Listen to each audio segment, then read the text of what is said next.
Welcome to RuneGistics. I make fast guides here designed to help you accomplish an old school RuneScape goal or task as quickly and efficiently as possible. Alright, welcome back guys. Let's talk a little bit more about Guardians of the Rift, specifically soloing and small grouping this minigame. If you are new to Guardians of the Rift, I'd recommend checking out my beginner guide, which includes a solo walkthrough in the mass worlds, guaranteeing you roughly 7 to 9 points per run. As said before, here we're going to focus on soloing and running this minigame in small groups, which is incredibly different. Before we get into it though, let me just take a minute to explain something very important here. In the beginner video, I stated that Guardians of the Rift is not a very solo-friendly minigame, which is situationally true. Without the ability to craft certain runes, it can get very intense very fast, and no matter what you do, you can still absolutely lose. Whether we all believe it or not, most people who play this game are in fact not able to craft higher level runes such as blood and death runes. If you've been around the channel, you guys probably have noticed I'm pretty passionate about inclusivity and making sure everyone, even new players, get some value out of my guides. This guide might be the biggest exception to the rule, because soloing Guardians of the Rift definitely has a higher skill requirement. At the same time, I'm also about pushing people to step out of their comfort zone and try something new, even if it's challenging. I mean, that's how we all get better at things at life, to be honest. So with that disclaimer out of the way, let's get into the guide. As one final note though, the method I walk through here does apply to both solo and small groups or duo runs. The ideas and priorities are still the same, so feel free to utilize this guide and adapt to it when running with a friend.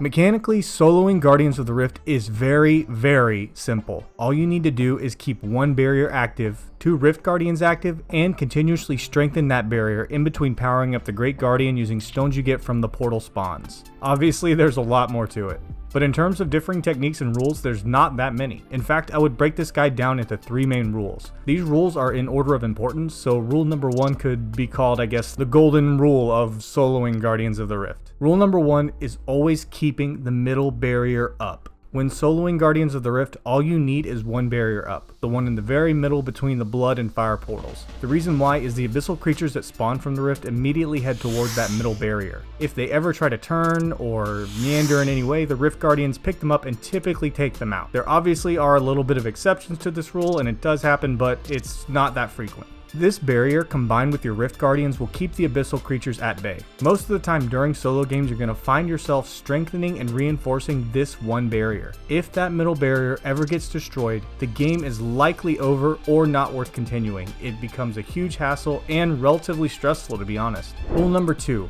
Always runecraft at the highest level altar. Having overcharged and strong cells constantly during solo runs is absolutely paramount. If you ever find yourself crafting 2 or 3 medium or weak cells in a row, the game is going to get super intense relatively quick. The reason why is because during solo runs, the Rift Guardians crafted by strong and especially overcharged cells are so unbelievably more powerful than weak and medium Guardians. Obviously, there's going to be a point where you are stuck with a choice between weak or medium altars, and that's fine. That's just the way she goes, man. But this really is where the RNG factor comes in, because multiple weak and medium cells in a solo run where timing is hugely important and these activities compound with one another can very quickly crash a game over time. Rule number 3 is always prioritizing portals. I'll explain this a little bit more during the walkthrough, but portals are the main source of Guardian essence during your run, aside from the very beginning of the game. Obviously, you need essence and Guardian stones from that essence to actually win the game. So by missing out on portals to the huge Guardian remains, you're actively manufacturing longer games for yourself, which is less efficient and just annoying to deal with in general.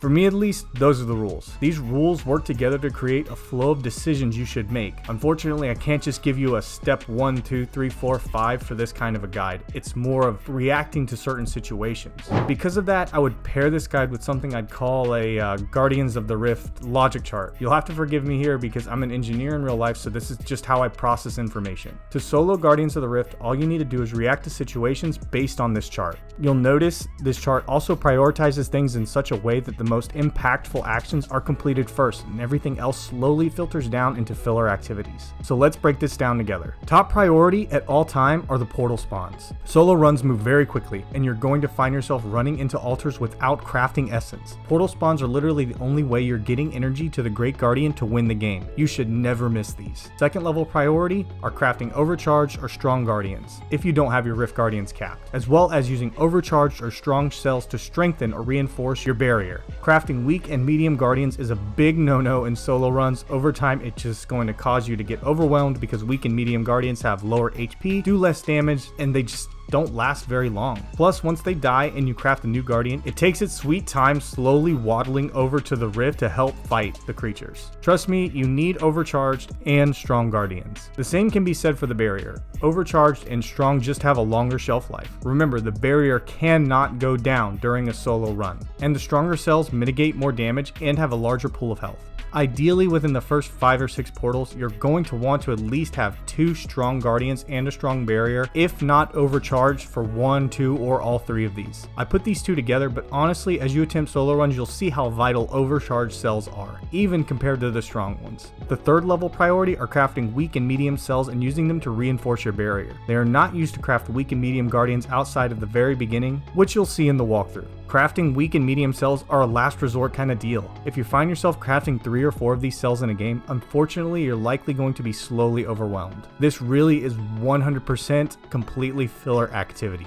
Lastly, we have some passive priorities, which includes depositing your runes prior to mining the Guardian Essence and making sure you have at least 1 uncharged cell in your inventory. You're going to use cells very quickly in solo runs, so just keep an eye on how many you have left and grab some when you exit an altar near the entrance of the minigame. Depositing your runes just means you can have more Guardian Essence every time you enter a portal. Even if it's 2 or 3 more, that obviously helps when you enter 3 or 4 portals in a game. I know this sounds crazy, but that's honestly it. That's all I see it as. No mining or crafting essence outside of the beginning, because portal spawns are eliminating that. This is all that matters, and everything else doesn't need to be a concern. Obviously, at the end of the game, if you find yourself with a Guardian at 97 or 98%, which does happen, you can mine a few fragments, craft them, and then rune craft them into stones, but obviously that's a very special scenario. In the next section, we'll be doing the walkthrough, and I will reference this a lot, so it makes sense. So if it's a little odd now, don't worry, it will slowly start to click. Okay, so let's walk through it together. Taking on the fleas and the bugs alone in the rift. All you need in your inventory are your pouches and a chisel. Optionally, you can include any of the bonus equipment you want, but that's really all you need. As soon as you run in, grab a weak cell and 10 uncharged cells. Then go drop the weak cell onto the middle barrier between the blood and fire altars. Ideally, you want to be at that barrier spot when the game starts so you can immediately drop it and run. Then, run back to the weak cell table and construct 2 weak guardians. Once that's done, go mine fragments. The goal here is to mine 2 full inventory plus pouches worth, since you'll only craft fragments twice during this game, at the beginning and somewhere near the very end. So depending on what pouches you have, here's a breakdown of how many fragments you should aim for. Once you have all the fragments, run to the crafting table and craft a full inventory of essence plus pouches. This might run over the first altar's opening, which is totally fine. Just make sure if one of the first altars that opens up is an overcharged altar, you get to it before it closes. As I've kind of highlighted here, the first 2 to 3 altars you go into the game are extremely critical and honestly can make or break this game for you very quickly. Okay, so from this point on, let's start utilizing the logic chart. Every step we've done beforehand, you can repeat every single time, but now we need to start using the chart to make decisions ourselves. As you can see, the game has started and I have a death and a fire altar up. Both are overcharged, meaning I got extremely lucky here. On this account, I don't have death or blood runes unlocked, which means literally the fire altar is my only option for overcharged cells. Because of that, I will need to get really lucky multiple times here, and thankfully this time around I was. So I'm gonna run into the altar, craft my runes and stones, then exit. At this point, you can see I have water and cosmic altars up, both of which are medium cells. However, my first portal has spawned, which is always the #1 priority according to the logic chart. First I have to feed my stones and use my charged cell, which I use for the middle barrier since both of my guardians are still alive. Then I'll run into the portal and mine my essence. Once I exit with my essence, I noticed there were only a few seconds left on the current altars, so I waited and it was earth and cosmic altars, which spawned next. Earth corresponds to a strong cell, cosmic is medium, so I will default to the earth altar here.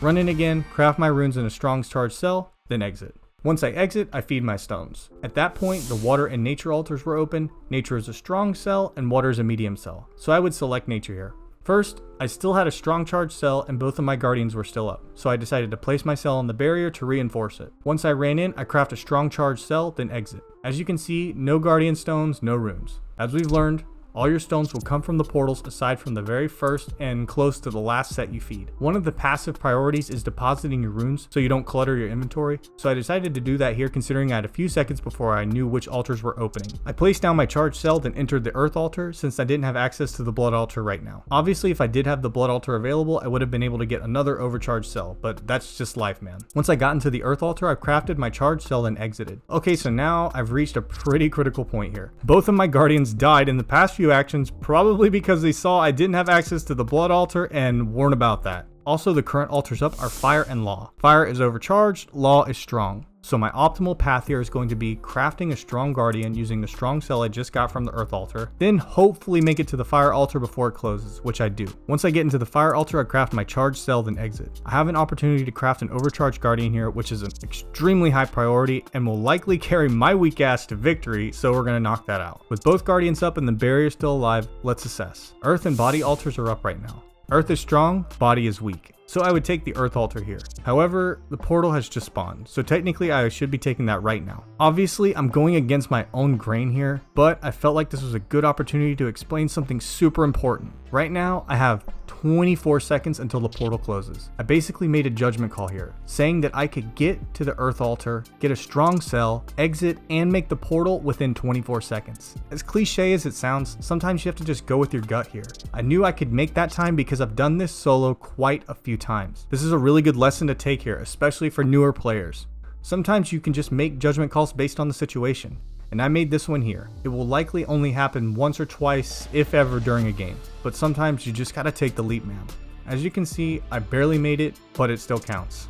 Some call it luck, I call it wisdom and experience. So I fill up my pouches and inventory, exit, and you can see we have air and mind altars. Both are weak and this is an absolute nightmare. Luckily, because of the chance I took earlier, I have a strong cell available so I can spend the next few seconds dropping that on the barrier since both of my guardians are still up, as well as feed my stones. Prior to doing this, I kind of knew it wasn't worth going into the weak altars, so I just decided to wait here actually and hope for a better option, which is totally fine.